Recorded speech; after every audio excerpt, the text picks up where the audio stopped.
औज़ुबिल्लाहिमिनश्शैतानिर्रजीम बिस्मिल्लाहिर्रहमानिर्रहीम। आज जो हम डिस्कस करने जा रहे हैं, this is all about the poem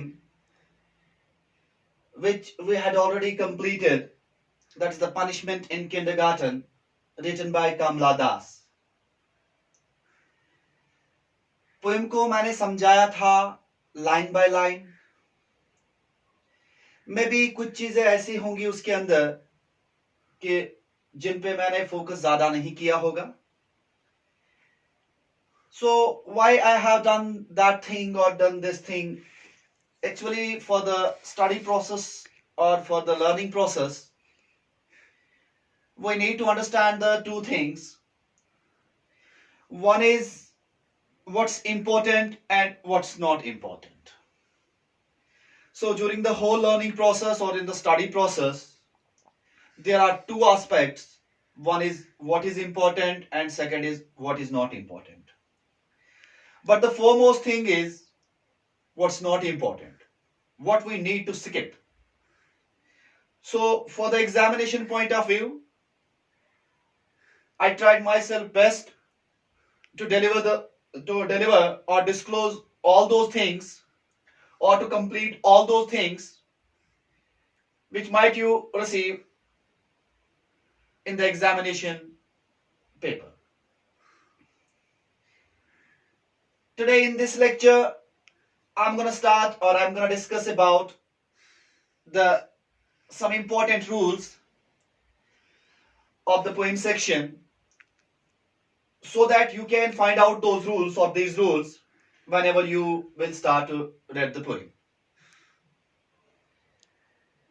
The first thing which I want to make you clear, students, that in every poem there are some poetic devices. First, we need to understand what is poetic device, or I can say literary devices. Poetic devices and literary devices are using by the poet in the poem in order to make poem very beautiful and reflective. So the first thing which I want to make clear here is what is irony. There are some poems where you need to find out is there irony in the poem or not. So how you would be able to find out the irony in the poem? So you need to first understand the irony. If you mug up the mantra or understand the meaning of irony, then you will be able to find out the irony in any given poem. Irony means the expression of one's meaning by using language signifies the opposite. यानी writer जो होता है या poet जो होता है वो अपने पोएम के अंदर कुछ ऐसे वर्ड्स का इस्तेमाल करेगा, कुछ ऐसे लैंग्वेज का इस्तेमाल करेगा जो डाइकोटमिक इन नेचर होंगे, अपोजिट होंगे. What does that mean? एक अच्छी एग्जांपल बता देता हूं, आपको अच्छे से समझ में आ जाएगा. So in irony there is a situation and intention. We need to find out the situation and intention of the poet. What is the intention and what is the situation in the poem? The two things which you need to remember, that in every poem or in some poem there should be some intention and there should be some situation created by the poet. If that situation or intention is opposite, then it means the irony. Example, the pilot had fear of heights. The pilot had fear of heights. मैं बात क्या कर रहा हूं, sentence क्या बोल रहा हूं कि जो पायलट है वो जो जहाज चला रहा है उसको डर है ज्यादा ऊंचाई पे उड़ने का. This is totally opposite statement. उसको डर ही नहीं होता, वो आराम से चला सकता है. सो हम अपोजिट वाली बात करते हैं, हमारा जो इंटेंशन है वो अपोजिट में होगा. या सेकेंड एग्जाम्पल के तौर पे मैं आपको समझाना चाहता हूं. The cobbler's children have no shoes. यानी कॉबलर का जो बच्चा उसके पास जूते नहीं है. अरे उसके पास जूते होंगे.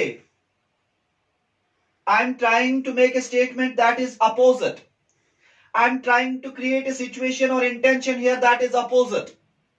So this is called irony. So now once you will read the punishment in kindergarten, so I will leave that job upon you, that you need to find out whether there is an irony in the poem or not. One thing. Second thing is allusion. The second poetic device which usually the poet use in the poem is allusion. So what does that mean? What does allusion mean? It means often used to state complex ideas in simple ways. यानी हम मुश्किल चीजों को define करते हैं बहुत आसान अंदाज तरीके से. चीजों को डिफाइन करने के दो तरीके हो सकते हैं. एक चीज को हम डिफाइन करेंगे बहुत कॉम्प्लिकेटेड तरीके से, बहुत क्यूम्बरसम तरीके से, जो बाकियों को समझ में भी नहीं आएगा. लेकिन कोई चीज हम ऐसी डिफाइन करेंगे जिससे पढ़ने वाले के दिमाग में आराम से वो चीज समझ आ सकती है. The best example is, suppose I write here a sentence, I have been doing really well on my diet. Again, I have been doing really well on my diet. यानी मैं कहता हूं कि मैं ठीक कर रहा हूं, एक्सरसाइज भी कर रहा हूं, डाइट भी अच्छी तरीके से ले रहा हूं, everything is good, but chocolates is my Achilles heel. So what I used here, Achilles heel. Achilles heel. So Achilles heel is nothing. I used here a simple thing. Achilles heel means weakness. So here I make a simple statement that I try to explain the complicated ideas in a simple ways. So Achilles heel means simple weakness. Hope so you understood. Again, I leave that job upon you guys, upon you students, that you need to find out why there is an allusion in the poem or not. Next is called the sonnet. What does it mean? See, there are some rules in the poem section. Some poem contain 4 lines. Some poem contains 9 lines. And some poem contains 14 lines. Suppose a poem made of 14 lines is simply termed as sonnet. So, once you will start the punishment in kindergarten, you will see whether the poem is made of 14 lines or not. If it is made of 14 lines, then it is sonnet. If it's not made of 14 lines, then it's not sonnet. Similarly, suppose if a poet makes any poem of 12 lines, 12 line का वो poem बनाएगा. So उसमें क्या कर लेगा वो 4 lines का एक स्टंजा बनाएगा. 4 लाइन्स का एक स्टंजा बनाएगा. So सिंपली कहने का मकसद है, सोनेट का मतलब होता है एक ऐसी पोएम जिसमें 14 लाइन्स होंगे. Hope so you understood. The next poetic device or literary device which usually we use in the poem is imagery. So now we need to understand what is imagery.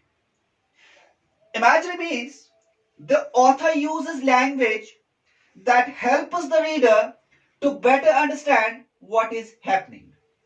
Simply means कि जो writer होगा, जो poet होगा, वो अपने poem के अंदर कुछ ऐसी चीजें इस्तेमाल करेगा, कुछ ऐसी लैंग्वेज इस्तेमाल करेगा जो बहुत ही क्लियर तरीके से रीडर को समझ आएगा कि हो क्या रहा है, रीडर हमें बोल क्या रहा है. So imagery helps us to make an image in the mind. Image should be different. It's connected to the sense. The image should be related to the sound imagery. The image should be related to the taste imagery. So in this poem, Punishment in the Kindergarten, if I will pose you a question, students, sir, try to find out the taste imagery in this poem or visual imagery in this poem. The answer should be, अगर आप poem को पढ़ोगे वहां पे एक जगह लिखा है sipping sugar canes. So sugar cane से एक, this is the taste imagery. Sugar canes is a taste imagery. इसी तरीके से अगर आप साउंड इमेजरी देखोगे, सो साउंड इमेजरी के अंदर आपको ढूंढना होगा कि साउंड कहां पे है. सो याद रखिएगा, अगर मैं इमेजिनरी की बात करूं एक एग्जाम्पल की, एग्जाम्पल मैं लिख रहा हूं इट वॉज सनी, और इसी को मैं दूसरे तरीके से लिख रहा हूं the sunlight filled the fields with golden rays. So मैंने यहां पे क्या किया, मैंने सेंटेंस को इस अंदाज से डिफाइन किया कि जो पढ़ने वाला होगा उसको बहुत ही क्लियर तरीके से समझ आएगा what the poet wants to say, और what's the meaning of the poet, what the poet wants to convey for the reader. Hope so कि आपको ये समझ में आया होगा। इसी के बाद अब आपको अपने टेक्स्ट बुक के अंदर, पोइम के अंदर, जो आपकी पोइम है पनिशमेंट इन किंडरगार्टन, एग्जामिनेशन में पूछा जाएगा what is the test imagery in the poem of the punishment in kindergarten. So आपका आंसर होना चाहिए जो सिपिंग शुगर केन वाला लाइन है वो वाला, दैट्स द टेस्ट इमेजरी। इसी तरीके से जो है साउंड इमेजरी, साउंड इमेजरी के अंदर अगर आप देखोगे पोइट कमला दास ने कुछ दो वर्ड्स का, ऐसे फ्रेजेस का या लाइन्स का इस्तेमाल इस तरीके से किया है कि उसमें वो बताती है कि उसकी उस वर्ड से उसकी इंसल्ट हो जाती है, अपोजिट उसके थे। यानी सिंपली जब कोई चीज आप किसी के खिलाफ बोलोगे लेकिन वो चीज उसके अपोजिट होगी, उससे उसकी रेपुटेशन डाउन हो जाएगी, सिंपली हम उस चीज को कहते हैं कि वो साउंड इमेजरी, सॉरी ये साउंड इमेजरी है। एग्जांपल इसके अंदर है pots and pens. So simply अगर आपके एग्जामिनेशन के अंदर आएगा पॉट्स एंड पेन्स का मतलब क्या है, आप आंसर लिखेंगे speaking very angrily, speaking very angrily. So who speaks very angrily, that was a blue frocked woman जो थी कमला दास की टीचर। सो उसने वो अल्फाज इस्तेमाल किए थे, but this pots and pens is a sound imagery. Hope so you understood. इसके साथ इस पॉट्स एंड पेन्स में और एक चीज मैं आपको समझाना चाहता हूं, that is the oxymoron, OXYMORAN। Again I will repeat, OXYMORAN, यानी एक और पोइटिक डिवाइस पोइम के अंदर होता है oxymoron. What does that mean oxymoron? कि आप अपोजिट चीज बोलोगे, आप किसी को कमिट करोगे but that should be opposite to him और हर।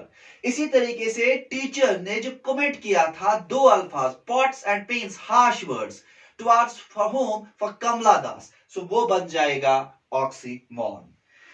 इसी तरीके से नेक्स्ट पार्ट जो है इस पोएम के अंदर एग्जामिनेशन में पूछा जाता है कि क्या फिजिकल पनिशमेंट ज्यादा है, फिजिकल पनिशमेंट और हार्श वर्ड्स, इन दोनों में से कौन सा पनिशमेंट ज्यादा है? फिजिकल पनिशमेंट मींस जहां पे आप स्टिक का इस्तेमाल करोगे, हार्श वर्ड्स का मींस जहां पे आप अपने मुंह से किसी की कोई जलालत करोगे। सो इसमें से कौन सा पनिशमेंट सबसे ज्यादा टफ है, सबसे ज्यादा हार्श है? So your answer should be, जो फिजिकल पनिशमेंट होता है वो इंसान फॉरगेट आराम से कर सकता है, और जो हार्श वर्ड्स होते हैं वो इंसान को बहुत देर तक याद रह जाते हैं। So what I want to say that it led down the scars on the psyche of the victim, so it's very hard to forget the harsh words. So harsh words or harsh words punishment is more stronger than the physical punishment, because physical punishment we can forget that thing, and harsh punishment where you can use the harsh words against anyone, that punishment could not be forgotten easily. Next point, what is simile? It's another poetic device.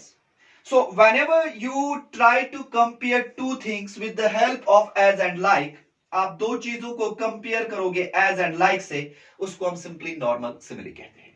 सो इस poem के अंदर क्या simile है, क्या compare किया गया है कहीं पे as and like से, वो आप खुद देखोगे बच्चों।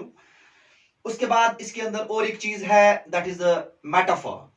सो दो चीजों को कंपेयर करेंगे हम, लेकिन उसमें एज और लाइक का इस्तेमाल नहीं करेंगे, डायरेक्ट कंपैरिजन होगा। सो उस केस में आप देखेंगे जो लास्ट वाला इसके अंदर है, जो लास्ट पोइम जब खत्म हो जाती है वहां पे कमला दास ये कहना चाहती है कि मैंने अपने आप को फील किया वैसे ही जैसे ही आसमान के ऊपर एक लोनली स्काई होता है। So she compared herself with the lonely sky, लेकिन ना उसने एज का इस्तेमाल किया ना लाइक का इस्तेमाल किया। अगर वो एज एंड लाइक का इस्तेमाल करती तो तब बन जाता सिमिली, लेकिन अगर वो डायरेक्ट कह रही है उसको कहते हैं सिंपली मेटाफर। और एक अंदाज से मैं आपको समझाना चाहता हूं, अगर आपको सिमिली बताना होगा कि what do you mean by simile, अगर मैं ऐसा कह रहा हूं she is she is as old as Himalaya, तो मैंने एज का इस्तेमाल किया. शी इज लाइक टाइग्रस, तो मैंने लाइक का इस्तेमाल किया. मैंने दोनों को कंपेयर किया बट एज एंड लाइक से. This is simile. अगर मैं कह रहा हूं शी इज लाइक टाइगर, तो वो टाइगर की तरह है. सो मैंने लाइक और एज का इस्तेमाल नहीं किया, मैंने सिंपली कहा she is like, she is tiger. So ये आपका मेटाफर बन जाएगा. नेक्स्ट पोएटिक डिवाइस और literary device which usually the writers use in the poem is personification.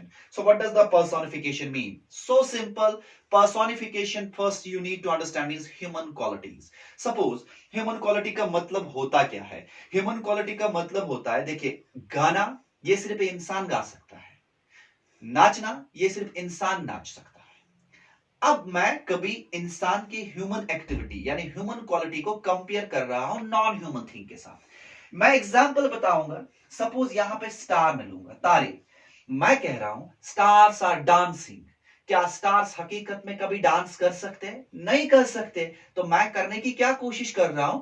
मैं ह्यूमन क्वालिटी को उस चीज के साथ जोड़ने की कोशिश कर रहा हूं जो वो कभी कर ही नहीं सकता, वो फ्यूचर उसके अंदर कभी हो ही नहीं सकता.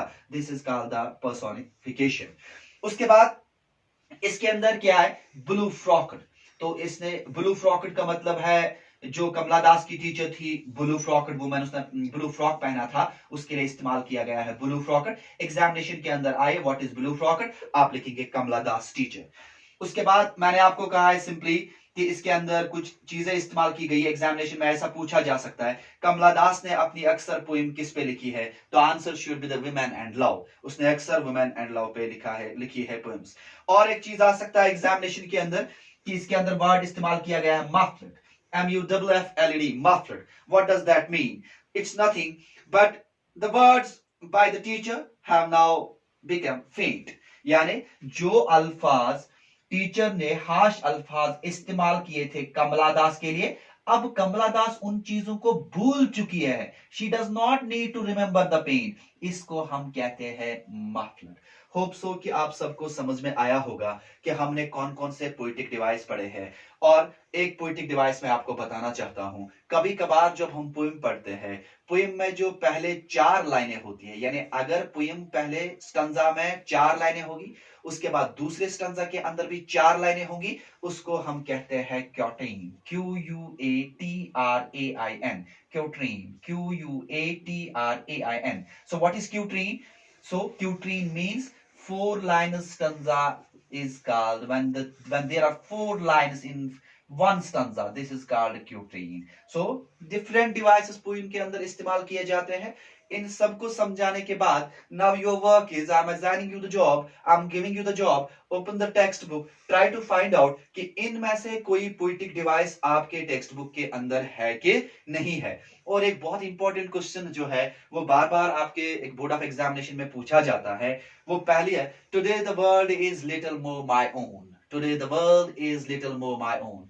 ये फ्रेज है, इसका मतलब क्या है? The answer should be simple. whenever you try to hit the road in the examination, in order to answer of such question or this question, about the phrase today the world is little more my own, simply you will write down, now the Kamala Das is saying she is grown up, she is now adult. वो अब बड़ी हो चुकी है. She does not remember the pain. अब दुनिया उसके लिए बड़ी है. She is mature now. She is adult now. She does not need to remember that pain. Hope so कि आप सबको ये समझ में आया होगा.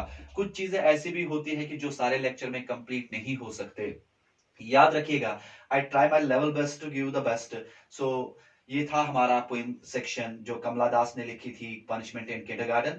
इंशाल्लाह रहमान इसके बाद नेक्स्ट पोइम को हम डिस्कस करेंगे. और याद रखिएगा, irony, allusion, sonnet, imagery, visual imagery, sound imagery, simile, metaphor, personification, oxymoron और क्योट्रेन, ये जो सारी चीजें होती है, इनको ध्यान से एक बार फिर से जब लेक्चर सुनेंगे अच्छे से सुन लीजिएगा, so that you will find out these poetic device in any poem, whether the poem contains any one of device among all these devices, so that it become easy for you to find out the device in the examination as well. Thank you so much. Before concluding the topic, I'm requesting you, do not forget to subscribe my channel. The name of my channel is Oceans. Oceans is nothing but Origin of Creative Energies and Neurosciences by Dal Shaukat. And do not forget to click on the bell icon. Thank you so much.